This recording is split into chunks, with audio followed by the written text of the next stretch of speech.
It looks as though there's it is a lived-in chateau, this one, as you can see. And are they going to come outside and watch the race go by? They're probably bringing it up to date down there. These are the men now, 7 of them here, trying to decide the day. Very difficult choice. When you get so many riders doing so well on the stage of the Tour de France, it's hard to accept that 6 of them, of course, won't win the stage because they all deserve it. Well, I cannot pick a man to win the stage from this group of riders. The fastest man in the group, theoretically, is the man just there on the right-hand side, Michael Matthews. He's wearing an aerodynamic one-piece skin suit to get himself those marginal gains, to try and get himself a little bit quicker in the air. Edvald Bosenhagen, I was talking to our Norwegian colleagues about his sprint at the National Championships. They said he led the sprint out there for the last 750 metres. He was so powerful, nobody could come by him. He is a canny rider. But, I mean, we're looking at the world champion, Peter Sagan. He can very often do what we believe is impossible. Jens Voigt, you're our man. Which one's going to win? Very often in groups like this, the first who really takes initiative, like as if he mean it, is having the best end for himself. So what we might see is that Orica Greenwich with 3 riders looks unbeatable. They look unbeatable. But maybe they are so focused on only Sagan that Dumoulin, actually, Sam Dumoulin, Samuel, might be just slip away and nobody feels responsible to chase him down. So I wouldn't be surprised to see him going off in a minute and people look at each other, go, no, you chase first, no, you chase first, and he goes away and wins. Well, it's certainly an interesting combination, and it's going to be pretty exciting over these last few kilometres of the day. Yeah, well, Phil, I would have agreed with Jens 12 months ago, but all of a sudden this year, Peter Sagan just seems to have so much more confidence in himself.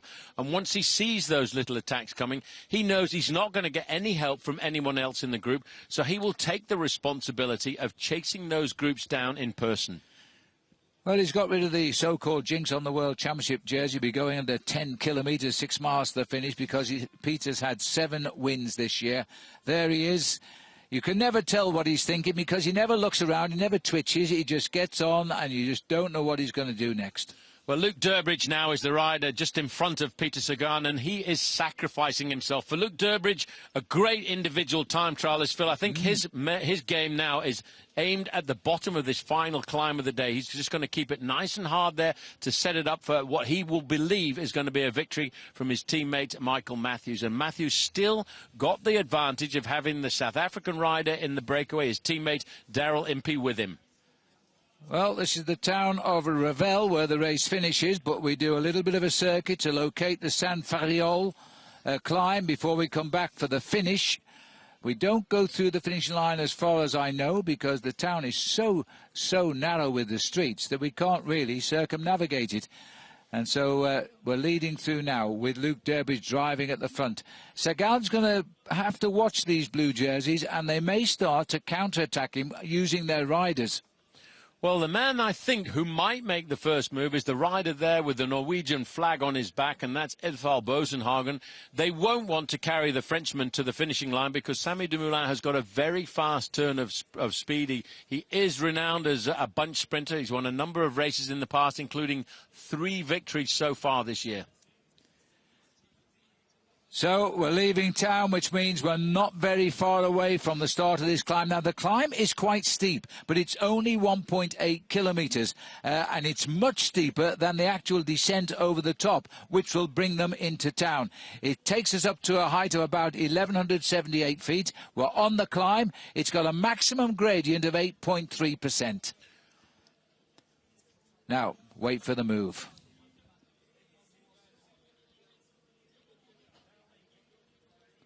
Luke Durbridge brings them onto the climb. This is a very tense moment for Peter Sagan, but you saw the confidence there, Phil. He just took a slight glimpse over his shoulder just to get a sense of how everybody else was hanging on here. And Samy Dumoulin, he's moving up there in that white jersey, just moving a little bit closer to the front to make sure that he's attentive if the move happens.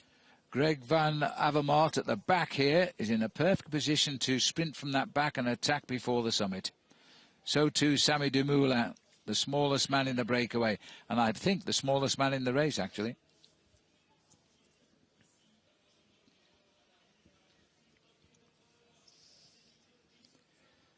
tense, isn't it, everyone? We're all waiting for the move here. Well, everybody is waiting. And, you know, with Peter Sagan sitting in that position there, Phil, he's not only keeping an eye on Luke Durbridge in the front of him, who's really turning himself inside out for the team this afternoon. He's also, if you like, sort of listening backwards to hear if he can hear that whistle of somebody getting out of the saddle. And you can hear the whistle of the tyres when somebody starts to accelerate from behind you. Well, they've boxed poor old Sammy in on the inside. He can't go anywhere just now. Daryl Impey's taking care of him. Edvald Boasson-Hagen sitting now on the wheel of Sagan. We top out at 7 kilometres, so there's still a kilometre to climb. Durbridge's job is done there over on the right-hand side. He really has taken one for the team this afternoon. He paced them now, and all of a sudden, I'd like to get round the corner and see who's making the move, but it's the man who wears the World Champions jersey who accelerated there, Peter And here Sagan. comes the move. Matthews has gone. Dumoulin was perfectly placed to hook up to him there.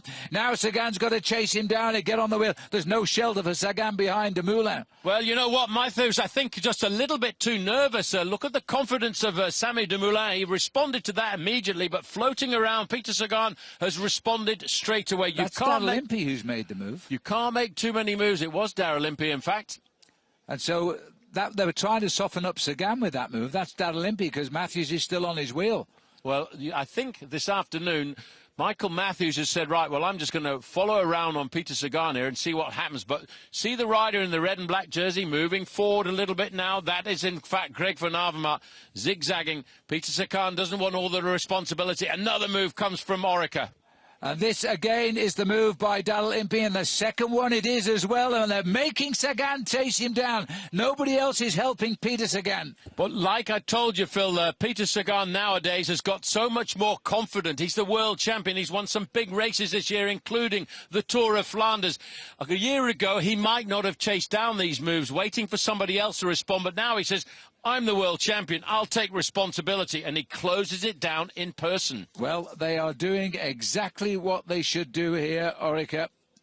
But watch out for the next move, because I wouldn't be at all surprised to see a move come from the man with the Norwegian flag on his back, Edvald Boasson-Hagen, who now has taken up the back wheel of Peter Sagan. Well, I'm going to go for Greg van Avermaet there in the BMC colours. I think Samuel's in a bit of trouble here at the back. They're coming up towards the top of the climb, and then it's going to be a rip-roaring descent. It's quite steep, the descent. Not as steep as the way up, though. What a massive crowd at the top of this tiny little climb. It's enormous. Well, they can't get in the town. The town's too narrow. Sagan takes the points as if it mattered.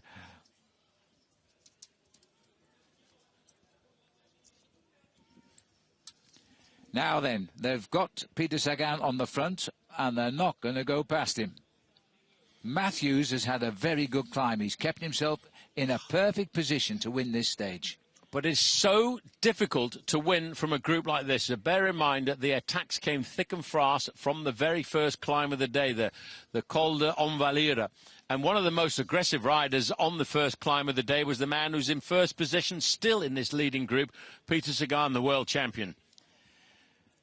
Well, he's paying the price for being the world champion and for being one of the most feared riders in the Tour de France. Nobody wants to help him. And they're hoping he's using energy sitting at the front, but you never know with Peter. Still hanging on the back is Daryl Impey, the big workhorse. He's worn the yellow jersey in the Tour de France for the former Orica Green Edge team. Same team, a slightly different sponsor this year. It's now Orica Bike Exchange. Oh, big acceleration. Huge move there by Peter Sagan, just showing the power that he's got, but he's not opening up any daylight between himself and any of the other riders in this group. Now, still, Orica Bike Exchange, Phil, have the advantage of two men around that little left-hand bend. Oof. This is the descent they're starting to line themselves up for. Well, we get down the descent, we're into the town. It is a sprinter's delight. It's a very long sprinting straight. There's a sort of dogleg right and left, but it's a long way from the finish. The actual line. Sagan, they're not going past him at all. Poor old Peter Sagan. Even Daryl Impey's still holding on despite those two attacks. He could even get himself through if it comes to the flatter roads to help leading out Michael Matthews. Well, when you look at this breakaway group, Phil, you've got to cast your mind back to Richmond, Virginia last year. First in the World Championships was Peter Sagan. Second on that occasion was Michael Matthews. Yep. I wonder if this is going to be a return match of that showdown that went down to the last couple of kilometres of the event. It might well be at another turn of speed. Remember, Sagan is such a talented downhill. He rides mountain bikes as well. And now there's the attack, and that's Bosenhagen. And immediately Sagan switches the road and grabs his slipstream. He's going to have to work for this, and still Michael Matthews waits on his wheel. Yes, but Peter Sagan there, Phil, just looks so calm. He's responded to every move. Nobody else has responded to all of the moves except the world champion. Every time he sees that acceleration, it's as if he's got a second confidence this year with the fact that he is wearing that very special jersey on his shoulders. World champion. The Dimension Data rider has been caught. First by Sagan, second by Matthews, third by Grant Avermaet, and then Dumoulin, and sat at the back, Daryl Impey. All time to freewheel again. 4.5 kilometres from the finish, that's all.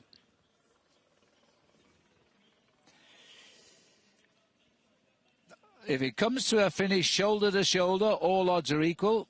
I've got a feeling that Michael Matthews might win this, but remember, he's been doing altitude training and mountain training, and he himself is the first to admit his sprint isn't quite there yet.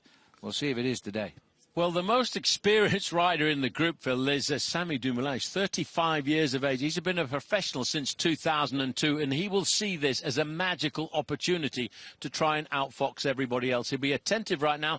He will take the risk of trying to sit at the back and hope this group comes together to the finishing line all together, because somebody will have to lead the sprint out from a fair way out, 400 or 500 metres, and that will put the advantage to Sammy Dumoulin. Watch him there in the white jersey and the green shorts, hovering around, placing himself in this group in a position so he won't get caught out if there's a split in the group.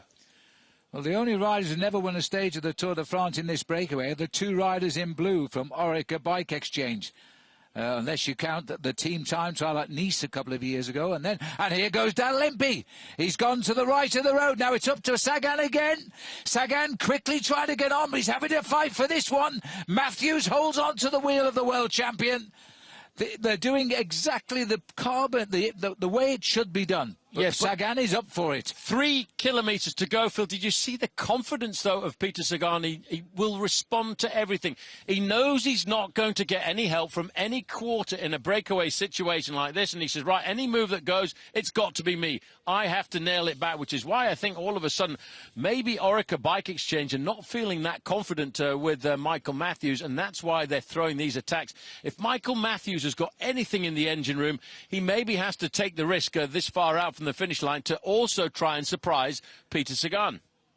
I think Impey is doing everything. He's the perfect teammate here. He's trying to force reactions from everybody. Matthews is really in the armchair here, and he's waiting for his moment. It's a long, straight finish. Michael Matthews never has won an individual stage of the Tour de France. Here he goes again. And Sagan this time has seen him coming, and he's accelerating a little bit quicker. Well, you know, all of a sudden, Peter Sagan, you might not have noticed there, he was just about to take on board a little bit of food, and that was the moment when Daryl Impey thought, I've got this, I'll just try and surprise Peter Sagan, but it didn't happen. Sagan is so alert. I tell you, Phil, this is probably one of the most difficult ones to call. I can't remember we've ever commentated on a sprint like this. It is amazing. And we're waiting for the man that lays down the foundations. Meanwhile, back in the peloton, they're all asleep. 8 minutes, 11 seconds now. Let's get back up front. Day off for the yellow jersey. That'll be another day tomorrow for him. Well, we talked about, Phil, the return match of the World Championships between Peter Sagan and between Michael Matthews. What about the return of the sprint last year when we went to the finish in Rodez between Greg Van Avermaet and Peter Sagan? That was a very difficult uphill finish. And the man wearing number 98, well, he came out on top on that occasion. And he's done nothing. He's watched everybody so far. He's gambling on the others' tactics. And watch out for Greg Van Avermaet. He is a very strong rider on brilliant form. Remember, 3 days in the lead in this race and had an excellent win on the lower mountains when we started on day 4 of the Tour. There he is, waiting. I would certainly not write him off, pulling out the big one. Well, he's also taken up last position in this group, and the reason for that is so he can keep a very close eye on everybody else. If he starts to see it's looking dangerous and a move comes, he'll be right on top of it. He moves back up to the wheel there of Samy Dumoulin, the diminutive French sprinter there, and there is the final kilometre. And still we can't put a name onto the man who's going to be the fastest out of this group. Well, Daryl Impey has now decided he's going to pace the riders to the home straight by the look of it. We've got a little right and a left, or left and right, I can't remember anymore. Oh, it's a right and a left. And then we have a lovely straight line to the finish. Sagan sitting on the back wheel of an Orica Bike Exchange rider. And look at the face of Michael Matthews. He is licking his lips here. Now we're lining up for the finish as we start to go down towards the line itself. Another perfect day for Daryl Impey as the brilliant domestic teammate he is for the squad. Sagan knows where the trouble lies, and it's right on his back wheel here, and he's trying to anticipate when Matthews breaks for the line. I suspect Matthews will go when Sagan's face comes forward. There he goes, Van Avermaet at the back, and now Sagan saw it coming. Sagan tries to get in there. It's a very, very close finish here. Matthews is a bit boxed in. He's going to have to try and come on the left. Sagan's taken Matthews' wheel now as Michael Matthews gets the victory. Well, if you've got three riders in the breakaway, you should get the win, but that was a perfect finish by Orica Bike Exchange, and in particular by Michael Matthews. Well, you talk about a nail-biter, and by the way, you might not have seen the average speed of the stage there, Phil, 45 kilometres an hour. Orica Bike Exchange, they put themselves right up there. Peter Sagan, well, he tried everything, but he was up against a team that did the job.